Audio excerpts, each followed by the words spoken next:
Tenemos el desafío de gestionar un enorme continente del que prácticamente no conocemos nada.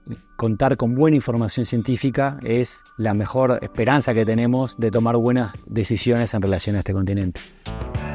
Bienvenidos a la cuarta temporada de Fincast. Estamos desde la base científica antártica Artigas, ubicada en la isla Rey Jorge, y hoy nos acompaña el doctor Álvaro Sotullo. Bienvenido, Álvaro. Bueno, muchas gracias por la invitación, un placer. Álvaro es doctor en biología, tiene un postdoctorado realizado en el Clemente Estable, es docente de grado 3 del Centro Universitario Regional Este de Laudelar, así como investigador del SNI y del PDCio. Ha tenido distintos roles en el sistema científico y gubernamental, trabajando en temas de áreas protegidas, biodiversidad, gestión ambiental y Antártico. Gracias por tu tiempo, Álvaro. Arrancamos preguntándote qué significa la Antártida para vos. La Antártida para mí tiene como múltiples dimensiones. Hay una cosa que tiene más que ver con eso de la aventura, de estar en un lugar distinto, que alimenta a esa curiosidad y esas emociones más de niño, ¿no? De un lugar que te llena de asombro. Es, por otro lado, un lugar que ocupa una etapa importante en mi vida. Durante 4 años fui director de coordinación científica del Instituto Antártico. Eso implicaba el desafío de promover la investigación antártica a nivel nacional e insertarla adecuadamente en los esfuerzos internacionales. Y después tiene un tercer eje que tiene más que ver con lo especial que es este territorio como experimento social, ¿no? Este es un sector del planeta que durante 60 años se ha regido por criterios de cooperación, de paz, de solidaridad, y creo que hay mucha cosa interesante que aprender de este proceso para una humanidad que ha vivido en una realidad mucho más conflictiva. Me gustaría hablar ahora de 2 proyectos en los que estás participando y 2 proyectos aparte muy hermanados. Por un lado, pingüinos como centinelas del impacto antrópico y cambio climático en el ecosistema antártico, y por otro, conservación y manejo de los recursos marinos vivos de la península antártica, pingüinos como centinelas del océano austral. ¿Cuál es la conexión entre esos 2 proyectos? El nombre de los proyectos habla justamente de la evolución, en lo que fue una idea inicial centrada en contribuir a un esfuerzo internacional de monitoreo de los ecosistemas marinos, utilizando a los pingüinos como indicadores, y una segunda etapa, que es el segundo proyecto, que busca avanzar más en generar información para apoyar procesos de decisión relativos al ordenamiento de la actividad pesquera en el océano austral, en el entorno de la Antártida. En términos generales, los 2 proyectos lo que buscan es entender cómo está respondiendo este sector de la Antártida y del océano austral en particular a los cambios por los que estamos transitando. Esos cambios incluyen cambios en el clima, principalmente la temperatura. La península antártica, que es donde estamos ubicados nosotros ahora, es uno de los sectores del planeta que más se ha calentado en los últimos años, y asociado a eso hay una serie de otros procesos oceanográficos, el aumento en la tasa de deshielo de los glaciares, por ejemplo, este que tenemos acá atrás. Y después, por otro lado, es el sector de la Antártida que tiene más actividad humana. Concentra cerca del 90% de la actividad de pesca de krill, cerca del 70% de las bases antárticas están localizadas acá en la península antártica. Cerca del 90% del turismo se desarrolla en esta zona. Las previsiones para este año son más de 80.000 visitantes entre fines de diciembre y principios de marzo en unos pocos sitios en este sector de la Antártida. Entonces, lo que estamos queriendo hacer, utilizando a los pingüinos como asistentes de campo, si se quiere, tratar de entender algunos de los cambios por los que están transitando estos ecosistemas asociados a esos cambios en el contexto. Y esa información que ustedes recaban la vuelcan para la gestión del continente y para la toma de decisiones. Claro, en particular la CRUMA, que es la Convención para la Conservación de los Recursos Vivos Marinos Antárticos, es la que regula la explotación sustentable de las pesquerías del océano austral. Esa comisión toma decisiones sobre dónde se pesca, qué se pesca, cómo se pesca, cuándo se pesca, y esas decisiones están basadas en el asesoramiento de un comité científico. Uruguay participa tanto de la comisión como del comité científico, y ese comité científico a su vez se nutre de la información que aportan grupos de trabajo. Nosotros estamos participando de uno de los grupos de trabajo que justamente brinda información para el manejo y el monitoreo del ecosistema marino. Bien, ¿y cómo se toman esos datos en el campo y después se traducen a información?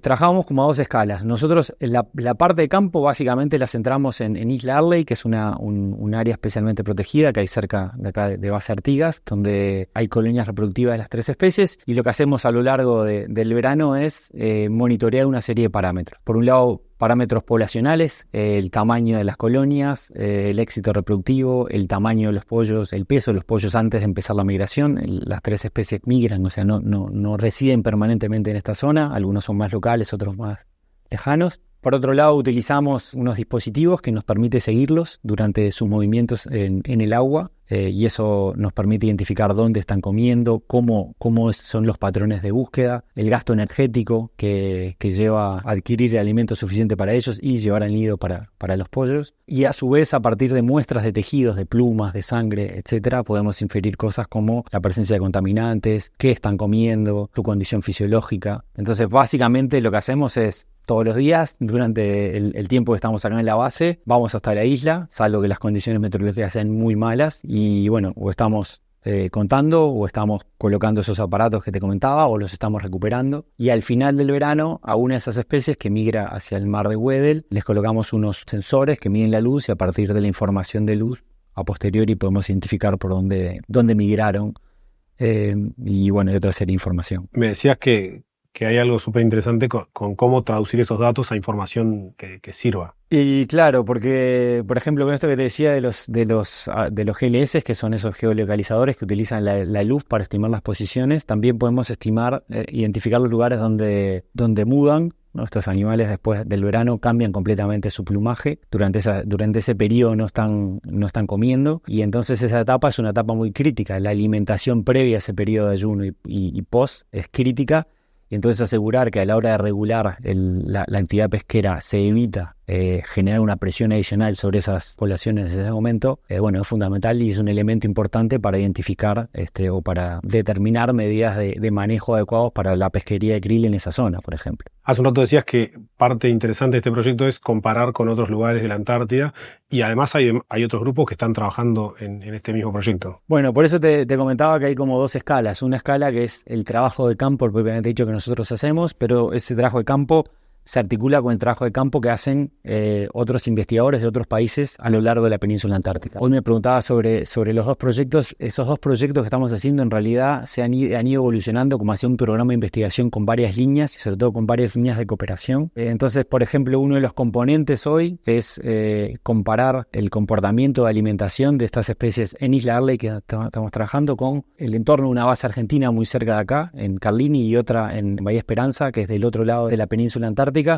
que son zonas que tienen condiciones distintas en relación a la estabilidad con lo que tiene que ver con el clima y en relación a la perturbación por presencia humana, y estamos pudiendo comparar el comportamiento en simultáneo, ¿no? Estamos utilizando los mismos aparatos, los estamos programando de la misma forma y vamos a estar analizando los datos de forma simultánea. Por ejemplo, los datos de fisiología y de contaminantes y demás son parte de un proyecto más grande que coordina básicamente un grupo del CSIC de España, del Museo de Ciencias Naturales, que estudia la fisiología de los pingüinos a lo largo de toda la península antártica. Entonces, más allá del trabajo de campo que nosotros hacemos acá, el análisis de los datos se hace en simultáneo y en colaboración con otros investigadores. ¿Y qué resultados o qué podemos adelantar de lo que han ido aprendiendo en estos años con estos proyectos? Creo que hay 2 grandes paquetes de resultados. Uno que, si se quiere, es más vinculado al rol que juega la ciencia en la Antártida como parte de la inserción internacional del país, ¿no? Y el aporte que hace Uruguay a la gestión del continente.